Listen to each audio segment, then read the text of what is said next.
السلام علیکم ورحمۃ اللہ وبرکاتہ۔ محترم ناظرین، استقبال ہے آپ کا ہمارے چینل الہند اسلامک ٹیوب پر۔ ناظرین اکرام، یہ درد بھری خبر تو آپ حضرات نے سنی ہی ہوگی کہ حضرت مولانا مفتی محمد زرولی خان صاحب کا کل انتقال ہو گیا تھا۔ انا للہ و انا الیہ راجعون۔ جی ناظرین اکرام، حضرت کے انتقال پر مکۃ المکرمہ کعبہ شریف کے مشہور و معروف عالم دین حضرت مولانا مکی الحجازی صاحب دامت برکاتہم نے درد بھرا تعزیتی بیان دیا ہے۔ آپ حضرات اس ویڈیو میں ملاحظہ فرمائیں۔ السلام علیکم ورحمۃ اللہ وبرکاتہ۔ نحمدہ نصلی علی رسولہ الکریم۔ اعوذ باللہ من الشیطان الرجیم۔ بسم اللہ الرحمن الرحیم۔ کل نفس ذائقۃ الموت۔ وہکذا قال فی مقام آخر مخاطبا لنبیہ وحبیبہ محمد صلی اللہ علیہ وسلم، انک میت وانہم میتون۔ صدق اللہ العلی العظیم۔ اليوم آج ہمیں پتہ لگا حضرت مولانا زرولی خان رحمۃ اللہ علیہ، جو ایک عالم بھی تھے، مجاہد بھی تھے، اور اللہ تعالیٰ کے دین کے لیے، اعلاء کلمۃ اللہ کے لیے انتہائی بہادری کے ساتھ سب کا مقابلہ کرتے تھے۔ تو کچھ عرصہ قبل تشریف لائے عمرے کے لیے، تو ان کی کرم نوازی تھی کہ وہ جب بھی آتے تھے تو مجھے ضرور ملاقات ہوتی تھی۔ تو میں نے دیکھا ان کی طبیعت پہ بڑا اثر تھا، تو انہوں نے فرمایا کہ مجھے دمے کی تکلیف ہے، اور وہ آکسیجن بھی ساتھ تھا، اور دوائیں بھی، اور انہیلر بھی، اور انجیکشن بھی، لیکن انہوں نے فرمایا کوئی فائدہ نہیں ہو رہا، اور سب سے بڑی تکلیف مجھے یہ ہے کہ میں اب نماز نہیں پڑھا سکتا۔ تو میں نے ان کی خدمت میں عرض کیا کہ حضرت ایک دوائی مجھے انڈیا سے آتی ہے، ایک دوست بھیجتے ہیں، مجھے اس سے بڑا فائدہ ہوا ہے، تو انشاءاللہ میں ابھی آپ کو وہ دوائی بھیجوں گا، آپ استعمال فرمائیں۔ تو بہرحال میں نے ان کو دوائی بھیجی، بڑے خوش ہوئے اور بڑی دعائیں کیں، اور قاری لداد کی معرفت اپنی خوشی کا اظہار فرمایا کہ مجھے الحمدللہ اتنا فائدہ ہو گیا ہے کہ اب میں فجر کی نماز خود پڑھاتا ہوں۔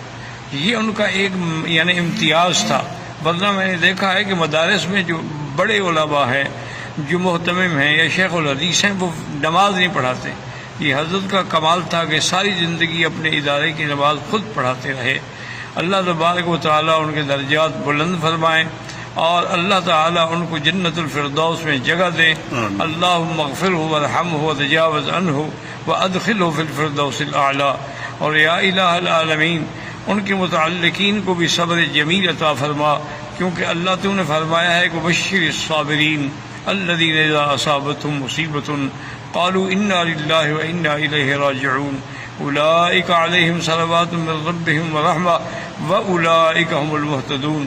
اور میں بھی اپنے تمام متعلقین سے گزارش کرتا ہوں کہ حضرت کی ایصال ثواب کے لیے جتنا ممکن ہو سکتا ہے، تلاوت قرآن ہے، صدقات و خیرات ہیں، وہ کریں، کیونکہ ایسے لوگ جو ہیں یہ زندگی میں پھر پتہ نہیں خدا جانے کب پیدا ہوں گے۔ موت العالم موت العالم، جب ایک عالم فوت ہو جاتا ہے تو پورا سمجھیں کہ گویا کہ پورا عالم فوت ہو جاتا ہے۔ یہی وہ لوگ ہیں جن کی وجہ سے اللہ کے عذاب سے ہم بچے ہوئے ہیں۔ تو اللہ تعالیٰ ان کی مغفرت فرمائے، اور ان کے پسماندگان کو صبر جمیل عطا فرمائے۔ میں محمد بکی حجازی فقیر حرم سرزمین حرم سے مکہ مکرمہ سے یہ باتیں کر رہا ہوں، اللہ قبول فرمائے۔ ایسے ایک اور مشہور و معروف عالم دین متکلم اسلام حضرت مولانا محمد الیاس گھمن صاحب دامت برکاتہم نے بھی مولانا مفتی زرولی خان صاحب کے انتقال پر جو تعزیتی بیان، جو درد بھرا بیان ریکارڈ کروایا ہے، آپ حضرات اس کو بھی ملاحظہ فرمائیں۔ الحمد للہ وحدہ لا شریک لہ والصلاة والسلام علی من لا نبی بعد۔ ابھی چند منٹ قبل نہایت افسوسناک اور نہایت پریشان کن خبر موصول ہوئی۔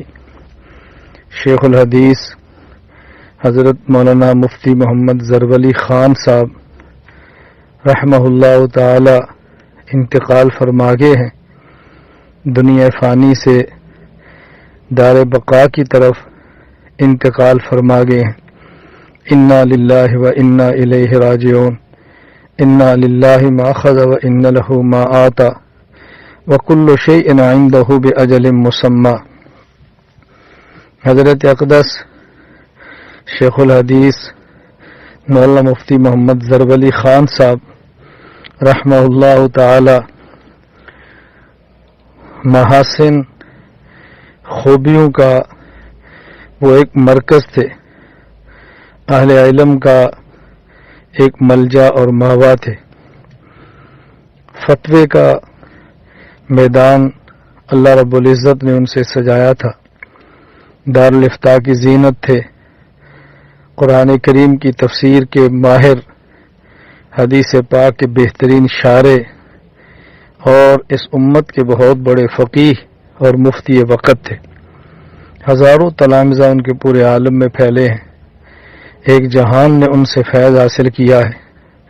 میری آپ تمام احباب سے گزارش ہے، نمبر 1 حضرت کے لیے دعا فرمائیں کہ اللہ تعالیٰ ان کی تمام حسنات، نیکیاں، خدمات دینیاں قبول فرمائے، بشری تقاضے کے تحت کوئی خطا ہوئی تو اللہ اپنے کرم سے ان کو معاف فرما دے۔ نمبر 2 ان کے لیے صدقہ کر کے، نوافل پڑھ کے یا کوئی اور خیر کا کام کر کے اصحال ثواب فرمائیں۔ نمبر 3 حضرت کے اہل خانہ پسماندگان سے تعزیت فرمائیں۔ نمبر 4 حضرت کے ادارے کے ساتھ جو لوگ منسلک تھے مزید ان سے تعلق کو مستحکم کرنے کا ارادہ اور عزم فرمائیں۔ نمبر 5 حضرت رحمہ اللہ کے جو دینی کام چل رہے تھے ان کے لیے دعائیں فرمائیں کہ وہ جاری رہے، ان کے لیے تعاون کا ارادہ فرمائیں کہ کام چلتے رہیں۔ ایسے موقع پر مجھ جیسے جو بھی چھوٹے ہیں ان کو چاہیے کہ عزم کریں کہ اپنے اکابر کے جانے کے بعد خود کو میدان میں مضبوط ثابت قدم رکھیں گے، احقاق حق کریں گے، ابطال باطل کریں گے، اپنے اکابر کے منہج کے مطابق ان کے مسلک کو لے کر چلیں گے، پورے عالم میں دینی خدمات کے لیے اپنے آپ کو پیش کریں گے، پرعزم رہیں، پرہمت رہیں، حوصلہ مت چھوڑیں، اپنے اعصاب کو کمزور مت ہونے دیں، ان خلاؤں کو پر نہ کر سکیں تو پر کرنے کی پوری کوشش جاری رکھیں۔ اللہ رب العزت اہل حق کی مدد فرمائے، اللہ تعالیٰ اہل حق کی نصرت فرمائے، اللہ تعالیٰ پورے عالم میں اسلام کو غالب فرمائے، دنیا کے جس کونے میں کوئی ادارہ، کوئی جماعت، کوئی فرد اللہ کے دین کے غلبہ کے لیے، دین کی خدمت کے لیے کوشاں ہو، اللہ تعالیٰ قبول فرمائے، اپنے خزانہ غیب سے ان کو وسائل اسباب عطا فرمائے، اللہ تعالیٰ ہم سب کو آخرت کی تیاری کی توفیق عطا فرمائے۔ وآخر دعوانا ان الحمد للہ رب العالمین۔ مفتی ظرف علی خان صاحب کے انتقال سے پہلے کی ایک مختصر سی کلپ جو حضرت نے اپنے ایک بیان میں کی تھی وہ بہت زیادہ وائرل ہو رہی، اس کو بھی آپ حضرات ملاحظہ فرمائیں۔ ورشا کو کان ورشا وقت کم ہے، میری روانگی ہے، سفر طویل ہے، ارمان کرو گے جہاں ڈھونڈو گے پھر ملے گا نہیں آپ۔ ناظرین جاتے جاتے آپ حضرات سے بھی گزارش ہے کہ حضرت کے ایثار ثواب کے لیے آپ حضرات کچھ قرآن مجید پڑھ کر ضرور بخشیں اور ایسے کمنٹ باکس میں حضرت کے لیے کوئی دعا یا جملہ ضرور لکھیں۔ ویڈیو کو ابھی تک لائک نہیں کیا تو ضرور لائک کر دیں اور اس ویڈیو کو ضرور شیئر کریں۔ ہمارے چینل الہند اسلامی ٹیوب سے جڑے رہنے کے لیے چینل کو سبسکرائب فرما کر بیل آئیکن پر کلک کر کے آل پر کلک کر دیں۔ جزاک اللہ، السلام علیکم ورحمۃ اللہ وبرکاتہ۔